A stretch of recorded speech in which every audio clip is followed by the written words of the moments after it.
They spend more time, the same time, to find excuses. That's what they do.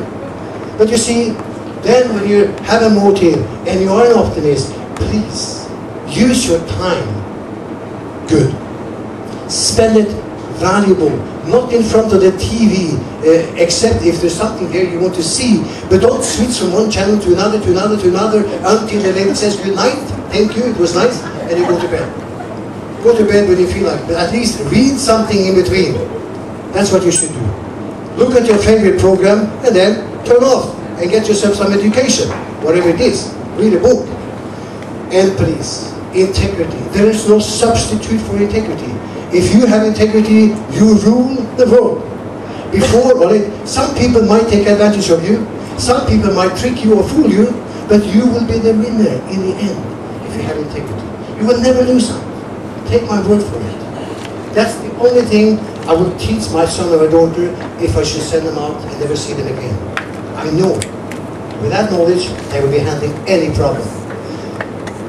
You must tell yourself that you want to be a victor in life. You will win, whatever it takes. You will be a winner, not a loser. Because it's a choice. And if you don't really determine to be a winner, somebody else will make you a loser. Don't accept it. Don't accept others people's minds taking over yours. You take charge of yours, and you will end up where you want to go, not where anybody else wants to push you. There is a difference. And of course, without that positive mental attitude, you have nothing. But with it, you have everything. Because with a positive mental attitude, you can change the negative things into positive. Immediately, in less than a second. It doesn't matter. I can tell you in Norway, where I come from, we have bad weather most of the time. And you know, every time you meet somebody for the first time, in the morning, wherever it is, you know, people talk about the weather. Here, there's nothing to talk about. It's good weather all the time. Hot weather, good weather. That's what we wish for in Norway when it's winter. When people meet me, they complain about the weather, and well, you know what they're going to say? Oh, it's raining terribly today, it's blowing wind today, God knows what. You know what I say? I don't care what is, if the wind or the rain, if it's oh, it's so much rain. You know what I say? I always say, well, it could be worse. It could have been snow. You know, snow is worse than rain. So this, and right away, in a fraction of a second, now they were thinking about the bad weather, and I said, it could have been worse, it could have been snow. And then they say, yes, right, it could be snow. Suddenly the rain is not so bad anymore. You understand? It's stupid to take the negative side of life. There is so much positive to look for and use. So take responsibility. Ask your boss for more responsibility, because if you do, you will grow. You can take on responsibility that you're not capable of doing today. Tomorrow, you will do. Tomorrow, you will have the knowledge because you did it today. That's a big difference.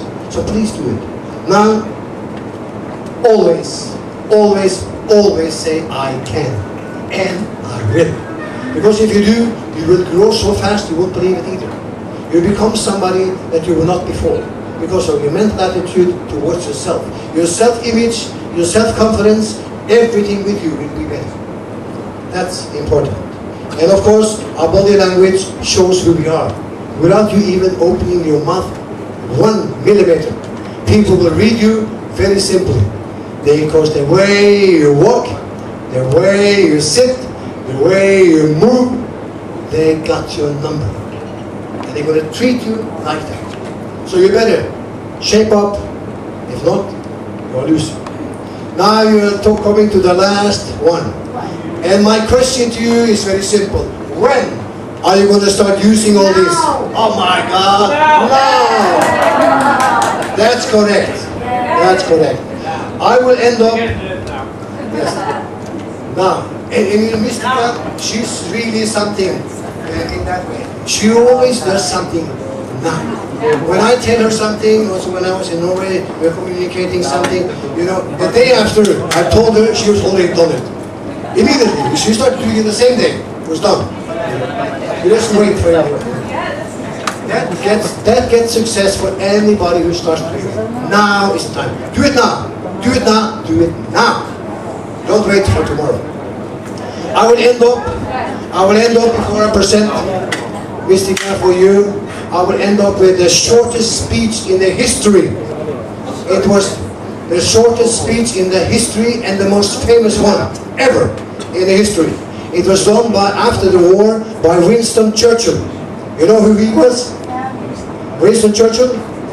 He was a great Prime Minister of England after the war, during the war and after the war.